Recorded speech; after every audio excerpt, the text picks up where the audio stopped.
সূরা আদ-দুহা। বিসমিল্লাহির রহমানির রহিম। পরম দয়াময় নিরতিশয় মেহেরবান আল্লাহর নামে। والضحى والليل إذا سجى ما ودعك ربك وما قلى وللآخرة خير لك من الأولى। শপথ উজ্জ্বল দিনের এবং শপথ রাত্রির যখন উহা প্রশান্তির সহিত নিঝুম হইয়া যায়।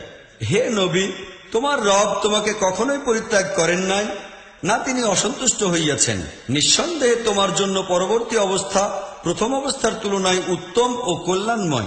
ولسوف يعطيك ربك فترضى। আর শীঘ্রই তোমার রব তোমাকে এত কিছু দিবেন যে তুমি সন্তুষ্ট হইয়া যাইবে। ألم يجدك يتيما فآوى। তিনি কি তোমাকে ইয়াতীম রূপে পান নাই এবং তারপর আশ্রয় জোগাড় করিয়া দেন নাই? ووجدك ضالا فهدى।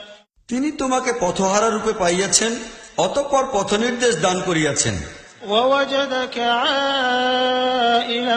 فأغنى। আর তোমাকে নিঃস্ব অবস্থায় পাইয়াছেন, তারপর তোমাকে সচ্ছল বানাইয়া দিয়াছেন। فأما اليتيم فلا تقهر وأما السائل فلا تنهر। অতএব তুমি ইয়াতীমের প্রতি কঠোরতা গ্রহণ করিবে না এবং প্রার্থীকে তিরস্কার করিবে না। وأما بنعمة ربك فحدث। আর তোমার রবের নিয়ামতকে প্রকাশ করিতে